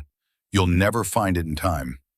Try me, Ronan smiled, or I could just give you access. In exchange for immunity, full pardon, witness protection, new identity, the works. You don't get to negotiate. Then we all die. Blackwell won't leave witnesses. He can't. The operation is too big, too much money, too much power at stake. He'll kill everyone here and blame it on the criminals. Hayes' team was looking to Kira now. 13 sets of eyes, waiting for orders, trusting her to make the call. She thought about her father, about honor, about doing what was right even when it cost everything. Wraith, can you copy all the data from these computers? Give me 5 minutes. You have 3. Rhiannon, rig this building to blow. Complete destruction. Nothing left for Blackwell to recover. Hayes, get your team and the prisoners to the vehicles. We're leaving, now. What about the stolen equipment? Hayes asked. Destroy it. We can't risk Blackwell getting his hands on it again. Burn everything. Orders flowed. Teams moved. Wraith's fingers flew across keyboards, copying files, downloading evidence. Rhiannon planted C4 throughout the building, enough explosive to reduce concrete to powder. Dalton pulled Kira aside. What's the plan? Where do we go? Blackwell controls the Navy, NCIS, probably FBI. How do we fight that? We don't fight it. We expose it. We take what we have to someone who can't be bought, someone with the authority to investigate. Who? Inspector General of the Department of Defense, Senator on the Armed Services Committee, CNN. Hell, the New York Times. We go public. Make it too big to bury. That's career suicide. Better than actual suicide. Wraith appeared. Data copied. I have everything. Bank records, communications logs, video footage of meetings, names of co-conspirators across 4 services. Commander, this is the biggest military scandal since Tailhook. Maybe bigger. Good. Let's make sure it sees daylight. They loaded prisoners into vehicles. Ronan and the Middle Eastern buyer. 4 other traffickers. Evidence of crimes. Witnesses to corruption. The stolen equipment was piled in the compound's garage. Rhiannon added thermite charges. White-hot burning that would melt circuit boards and classified technology into unrecognizable slag. Kira took one last look at the command center. All the planning, all the theft, years of systematic betrayal documented in files and photographs. Fire in the hole, Rhiannon's warning. Everyone cleared the building. The charges detonated. Not loud. Thermite burned hot but relatively quiet, but effective. Absolutely effective. The building's interior began to glow, temperature rising to 3,000 degrees, everything inside turning to molten metal and ash. They loaded into vehicles, started engines. The convoy pulled out. Desert sand kicked up behind them. Garrett's voice on radio. Blackwell's teams are landing now. 24 operators deploying. Moving toward compound at speed. How long? 5 minutes until they reach the site. They'd be gone by then. Out of the kill zone. But Blackwell would know they'd escaped. Would know they had the evidence. He'd chase, hunt, use every resource available. It was a race now. Evidence versus elimination. Truth versus power. Kira keyed her radio, connected to Blackwell's frequency. Captain Blackwell, this is Commander Brennan. Silence for 3 seconds. Then his voice, confused, concerned. Kira, what's your status? I know who you are, what you are. I have the evidence, all of it. Every operation, every theft, every dollar you stole. It's over. More silence. Longer. When Blackwell spoke again, his voice had changed. No warmth, no mentorship, pure calculation. You're making a mistake, Commander. You don't understand the situation. Those files are classified. Possessing them is a federal crime. If you try to go public, you'll be arrested, court-martialed, imprisoned, your entire team. That's a risk I'm willing to take. What about your father? You want to know what really happened in Mogadishu? I can tell you. I was there. Part of the operation. I know the truth, but only if you stand down. Bring me the evidence. We can work this out. The offer dangled. Answers. Finally, after 30 years, everything she'd ever wanted to know. But the price was her soul. My father was a good man, Kira said slowly. He believed in honor, in duty, in doing what was right regardless of cost. I never got to meet him, but I can honor his memory. I can be the person he would have wanted me to be. And that person doesn't make deals with traitors. She changed frequencies, cut the connection. Hayes drove, eyes on the road. That was gutsy. That was necessary. Ronan spoke from the back seat, still zip-tied. You realize you just declared war on one of the most connected men in the military. He has friends in Congress, the Pentagon, CIA. He'll destroy you. Then he'll destroy me doing the right thing. I can live with that. Can you live with your team dying? Because he won't stop with you. He'll eliminate everyone. Garrett, Dalton, Wraith, Rhiannon, Hayes and his operators. Everyone who knows. That's how these things work. Kira met his eyes in the rearview mirror. How do you sleep at night? Poorly, but I sleep. Unlike your father. Unlike the hundreds of good soldiers whose deaths I facilitated. I survived. That's all that matters in the end. No, Kira said. That's not all that matters. Honor matters. Integrity matters. Being able to look at yourself in the mirror matters. You gave all that up. For what? Money? You traded your soul for money. Ronan looked away. No answer. No defense. They drove through the desert. The sun climbed higher. Heat built. Behind them, smoke rose from the burning compound. Ahead, uncertainty. Danger. The long road to justice or death. Kira pulled out her phone. Encrypted line. She called a number she'd memorized but never used. Senator Patricia Walsh, chair of the Senate Armed Services Committee, decorated Army veteran, reputation for integrity. The phone rang 3 times. A voice answered, professional, guarded. Senator Walsh's office. This is Lieutenant Commander Kira Brennan, U.S. Navy SEALs. I need to speak with the senator immediately. It's a matter of national security. The senator is in committee. I can take a message. No, you need to pull her out. Right now. Tell her I have evidence of systematic theft of classified military technology.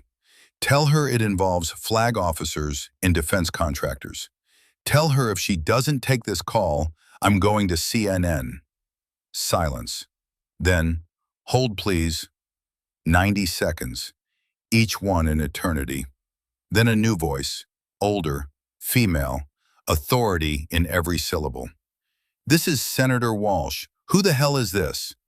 Kira explained, quickly, efficiently, the theft, the trafficking, Blackwell's role, the evidence, everything compressed into 3 minutes of controlled urgency. Walsh listened without interrupting. Then, where are you now? Nevada, heading east. We have prisoners. We have digital evidence. We need protection. The people involved in this will kill us to keep it quiet. Are you telling me that a Navy captain is running a criminal enterprise? Yes, ma'am, and he's not alone. The evidence shows involvement across multiple services, multiple contractors. This is organized, systematic, billions of dollars. Jesus Christ, Walsh exhaled. Okay, listen carefully. Drive to Nellis Air Force Base, Las Vegas. I'm calling the base commander now. He's an old friend. He'll give you sanctuary, military police protection. You'll be safe there until I can get federal marshals mobilized. What about Blackwell? He'll use his connections. Let him try. I have connections too. And unlike his, mine are legal. Get to Nellis. Don't stop. Don't talk to anyone else. Understand? Yes, ma'am. Commander Brennan, your father would be proud. The line went dead.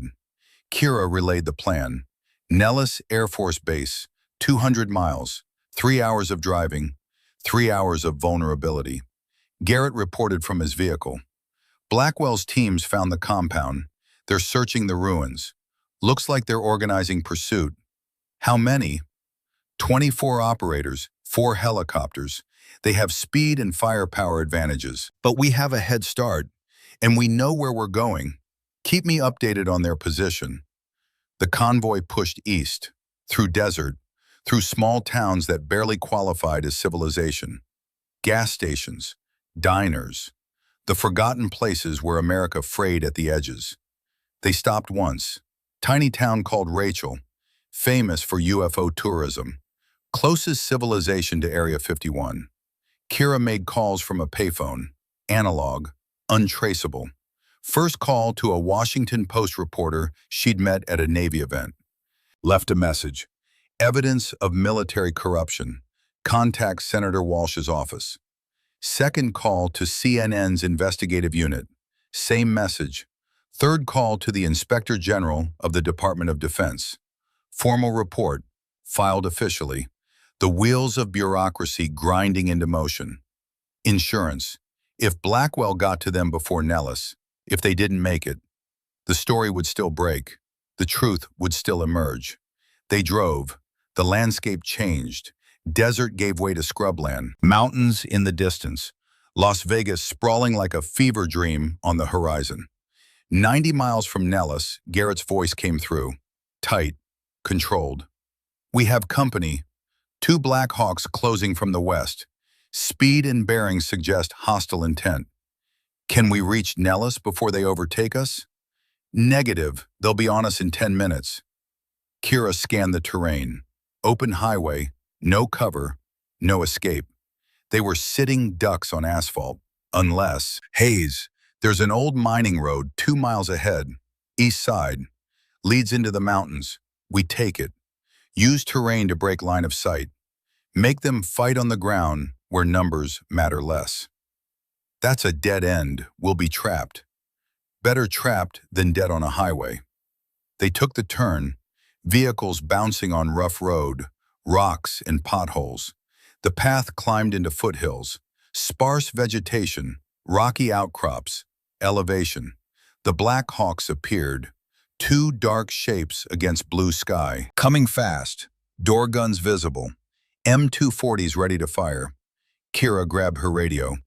All vehicles, scatter! Find cover! The convoy split, 3 directions, making themselves harder targets. The Black Hawks broke formation. One followed Hayes's truck. One pursued Kira's. The door gunner opened fire. Tracers carved the air.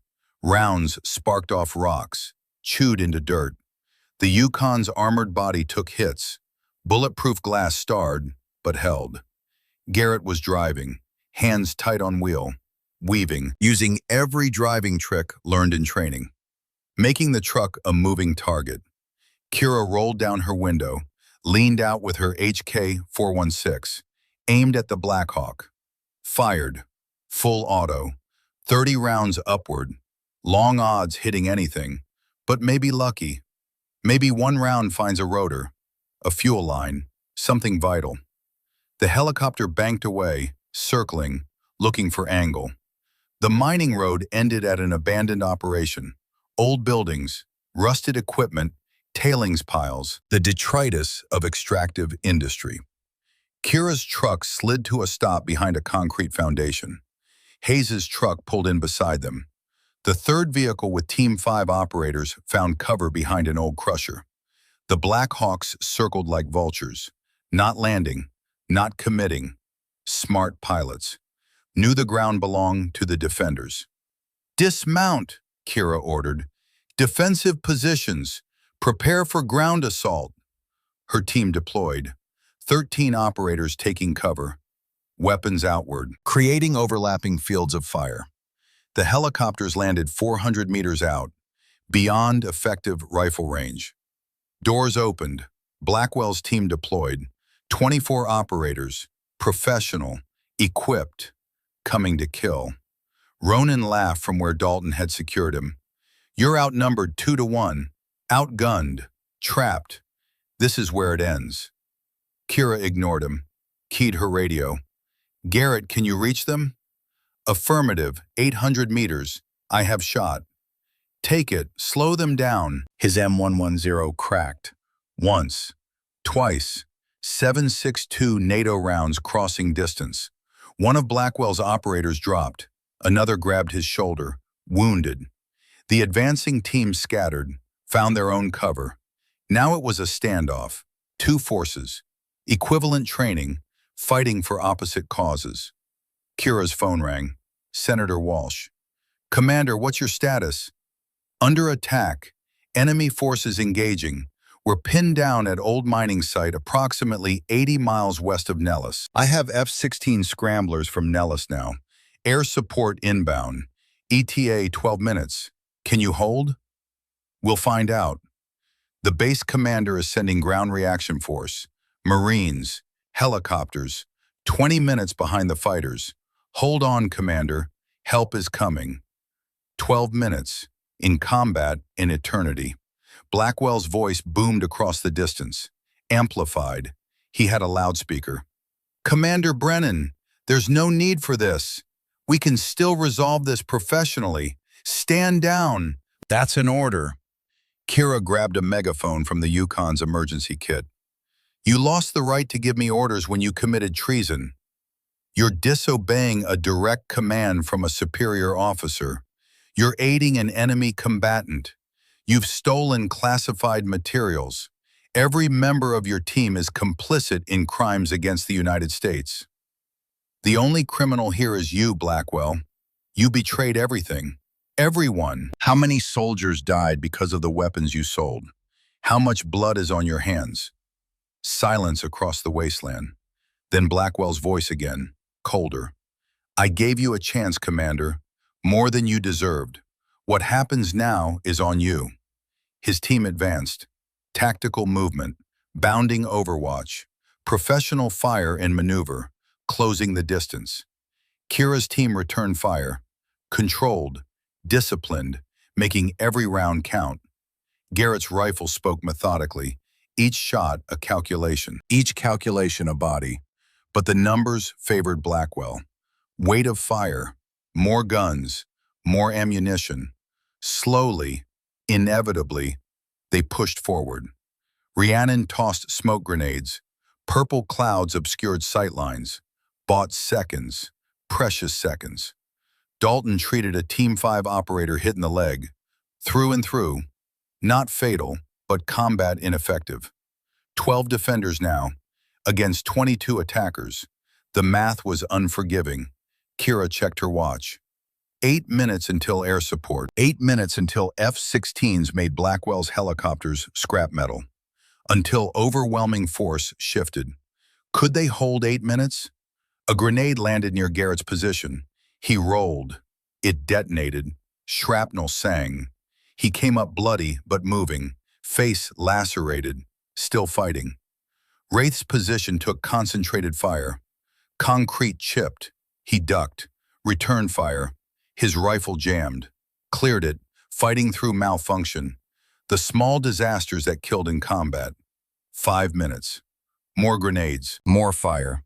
The old mining site turned into hell. Noise, smoke, blood. The ancient equation of war. Then a sound. Growing. Building. Jet engines. Coming fast. 2 F-16 Fighting Falcons screamed overhead. Afterburners glowing. They didn't fire. Didn't need to. Their presence was message enough. Blackwell's team ceased fire. Looked up. Saw doom painted in military gray. The fighters circled. Low. Threatening. Air dominance established. Blackwell's voice. No loudspeaker now. Radio transmission. This isn't over, Brennan. You think you've won? You've just made powerful enemies. You'll spend the rest of your life looking over your shoulder. Better than spending it living your lies. His teams withdrew, loaded into helicopters, lifted off. The Blackhawks turned west, disappearing into distance, running before the law caught up. Kira slumped against concrete, exhausted, bleeding from a dozen small wounds. Her team around her, battered, bleeding, but alive. Hayes sat down beside her. That was the longest 12 minutes of my life. Welcome to the teams. Marine helicopters arrived, CH-53 Sea Stallions. They landed in clouds of dust. Marines deployed, securing the site. Medical personnel running to treat wounded. A colonel approached. Name tape read, Morrison. Commander Brennan? Senator Walsh sends her regards. She's arranged secure transport to Nellis. Federal marshals are flying in from D.C. You're under official protection now. Kira nodded, too tired to speak. They loaded wounded first, then prisoners.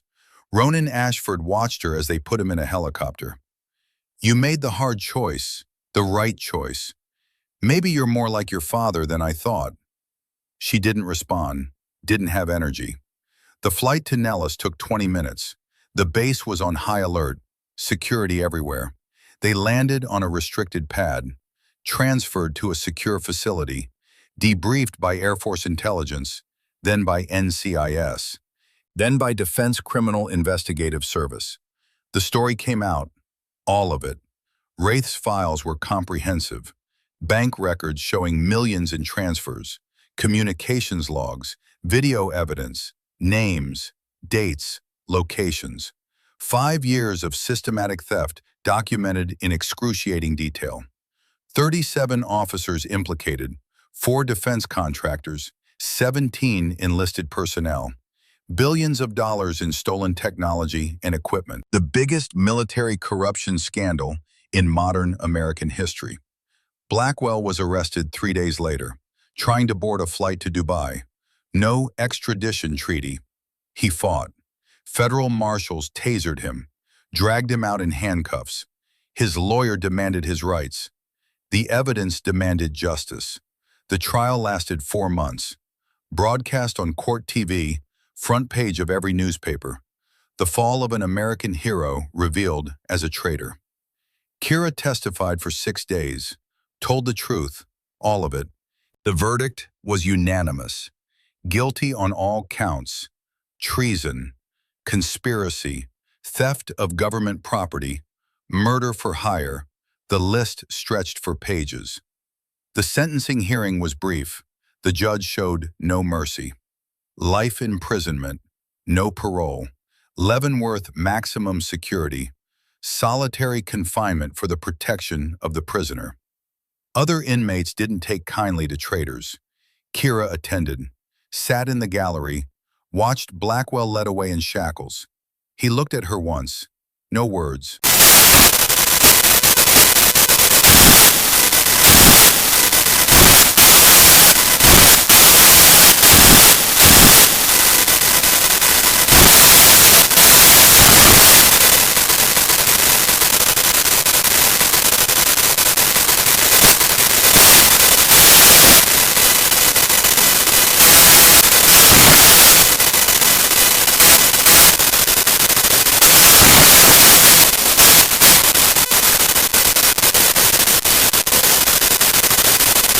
She recognized it from the few documents she possessed.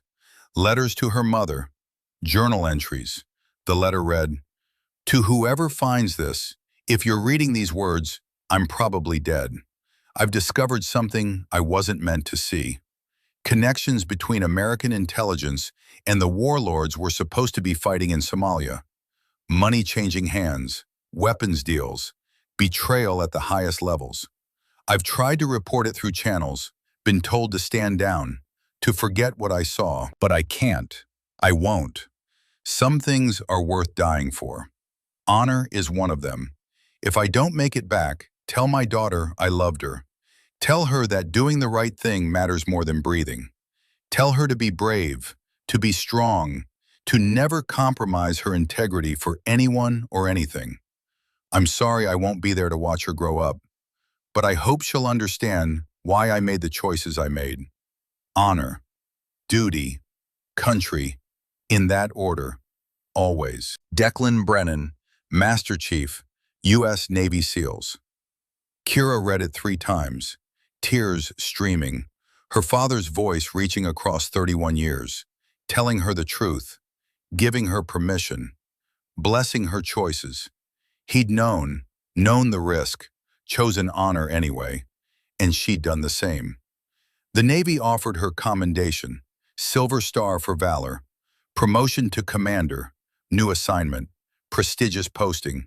She declined, all of it. Instead, she requested retirement, terminal leave, end of service. After everything that happened, she couldn't stay, couldn't pretend the institution was clean. Too much rot, too much corruption, too many lies. Her team understood. Garrett, Dalton, Wraith, Rhiannon. They'd seen the same darkness, made their own choices. Some stayed, some left, all changed. 6 months after the trial, Kira stood at Arlington National Cemetery, Section 60, where the recent dead from Iraq and Afghanistan lay in perfect rows. White headstones marking young lives ended too soon. But she wasn't there for recent graves. She was there for old ones. The section reserved for veterans from earlier wars, from operations that never made headlines. She found the memorial. Not a grave, no body to bury, but a stone nonetheless. Declan Brennan, Master Chief, U.S. Navy SEALs, died October 3, 1993, Somalia. She placed her silver star on the stone, the medal she'd earned, the medal she didn't want. The recognition that came too late and cost too much. "I did it, Dad," she said quietly. "I found the truth. I brought them down. I honored your memory the only way I knew how." The cemetery was quiet, just wind and trees, birds singing, the sound of life continuing despite death. She stood for a long time, then turned, walked away, back to the world, back to whatever came next. Behind her, the medal glinted in sunlight. Bronze star, blue ribbon, symbol of valor, symbol of sacrifice, symbol of a promise kept to a man she'd never met, but who'd shaped her entire life. Kira Brennan walked out of Arlington with her head high, her father's daughter, a warrior who'd faced her ghosts and won. The battle was over, the war was finished, but the legacy remained. Honor, duty, country, in that order, always. Just like he'd written, just like she'd lived.